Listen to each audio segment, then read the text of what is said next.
Next on our list is a poem,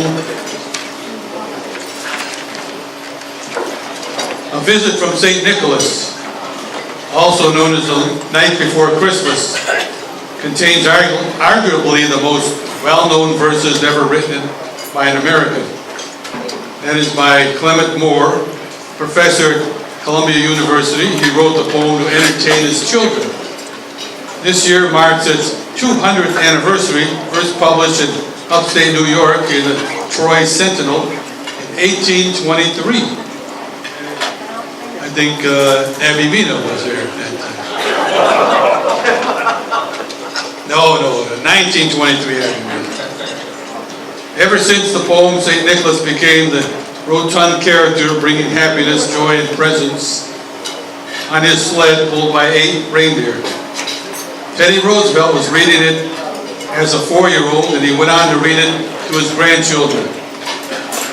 Here to recite the poem is Terry Smith, a computer programmer by trade. Terry is a Central Committee member of the Cuyahoga County Republican Party. He and his wife Erin live in North Olmsted and have 4 adult children. And for those interested, Terry will be appearing in the play in Amherst in January entitled The Dining Room. Please help me welcome our resident thespian, Terry Smith.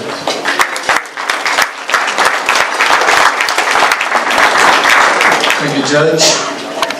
Honorees, congratulations. Before I do the poem, I'd like to share just a couple of quotations from 2 individuals, one from Winston Churchill and one from Ronald Reagan. When we sit here today, we wonder how can we rationalize enjoying a simple poem like this, and when there's turmoil all over the world or turmoil in our personal lives, I think we can take advice from Winston Churchill. Recall the turmoil that was happening in December of 1941. A couple weeks ago today, in 1941, you recall the words of President Roosevelt when he addressed the joint session of Congress. He said, "Members of the Senate and House of Representatives, yesterday,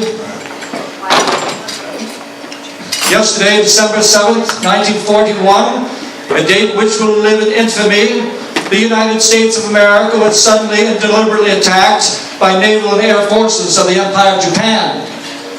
Immediately after that speech, Winston Churchill, an ally, came over to the United States, stayed at the White House, and on Christmas Eve, he was there with FDR to witness the Christmas tree lighting ceremony on Christmas Eve. FDR spoke, and afterwards, Churchill spoke.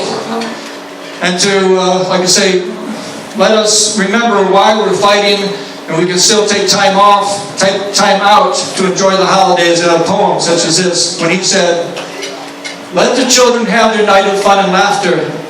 Let the gifts that follow Christmas delight their play. Let us grown-ups share to the full in their unstinted pleasures, before we turn again to the stern task and the formidable years that lie before us, resolved that by our sacrifice and daring, these same children shall not be robbed of their inheritance or denied their right to live in a free and decent world." Also, President Reagan, I think it's good to recognize the importance of creativity, such as Clement Moore did.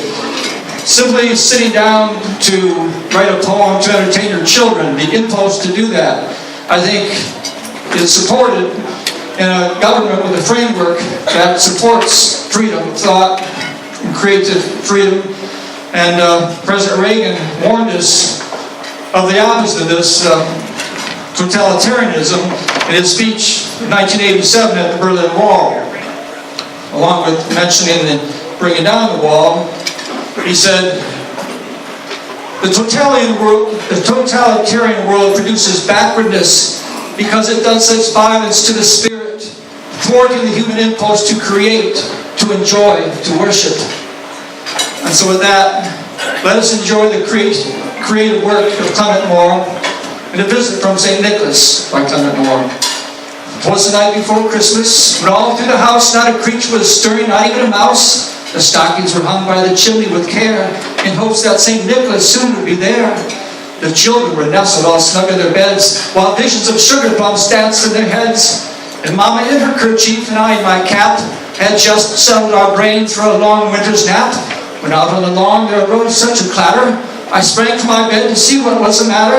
Away to the window I flew like a flash, tore open the shutters, and threw up the sash. The moon on the breast of the new-fallen snow gave a luster of midday to objects below, when what to my wondering eyes did appear but a miniature sleigh and 8 tiny reindeer, with the little old driver so lively and quick, I knew in a moment it must be St. Nick. More rapid than eagles his coursers they came, and he whistled and shouted and called them by name. Now Dasher, now Dancer, now Prancer and Vixen, on Comet, on Cupid, on Donner and Blitzen, to the top of the porch, to the top of the wall. Now dash away, dash away, dash away all. As leaves that before the wild hurricane fly, when they meet with an obstacle, mount to the sky.